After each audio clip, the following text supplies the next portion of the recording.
I want to share with you a 2,000-year-old Chinese recipe that produces, well, something delicious, very nutritious, high protein, and it is cholesterol free. And that is something you've heard of before. It's tofu.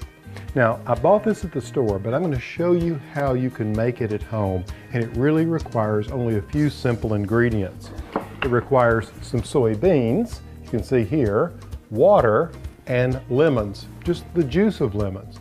Now, the first thing you want to do to make tofu is to make soy milk.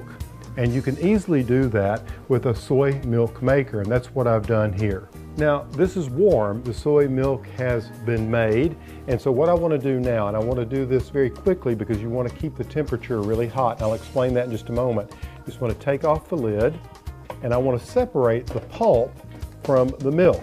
The pulp is called okara, and what I'm doing here is I'm just going to strain it off just by using a strainer like this. Now, this is at 160 degrees, and we want to keep the temperature close to that. Now, this okara, as you might imagine, is very valuable. It's full of protein as well, so that can be saved and used for other projects. Now, if the milk temperature drops below 150, you're going to have to heat it up, and that's why I have it here on the stove. And what I have here is a vial of water and lemon juice. I have 4 tablespoons of fresh squeezed lemon juice to 1/4 a cup of water. While it's still good and hot, you just want to gently stir and then slowly add the coagulant. This is going to continue to cool. What I'm going to do is I'm going to cover this and I'm going to let it sit for 20 minutes. Okay, now I'm just going to take a colander, and you can see I've lined this colander with cheesecloth. And what I'm going to do is take my ladle, and I'm just going to take out my curds, my bean curds. I'm just going to take this and pour it in and just strain it like that.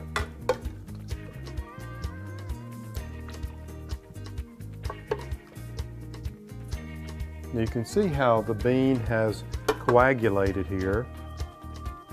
Now, to push as much moisture or water, the lemon water, out of here as possible, what I'm going to do is I'm just going to take the cheesecloth and I'm going to fold it across like this and cover the tofu. And then I'm just going to take a plate and I'm going to set this plate here on top. And to apply just a little pressure, about 1.5 pounds is all you need, I'm going to take some of my canned vegetables, just a pint jar of these peppers, and place it there, and that'll continue to press that moisture out of there. You can use a tofu press, but this is just a homemade rig that we put together that works just as well. All right, I'm going to take the press off of the tofu, and I'm going to bring this over in the colander. I'm just going to place it here. Essentially, we've created tofu, but now what we want to do is we just want to take the tofu out of the cheesecloth, and you just want to be very careful with this. Now, if you used a tofu press, the shape of it's going to be different. You wouldn't be going through the cheesecloth that we're working on here, but by placing this in cold water, what you can do is you can gently tease this cheesecloth away and reveal the tofu. All right, you can see it there. And this is going to be sort of in a patty form. You know, when we buy it, it's more in a block form. But there you can see, and it's very delicate, and you just want to be careful as you lift this out and place it in water. Now, you want to store it in water. You want to take an airtight container. You want to place the tofu in it in water.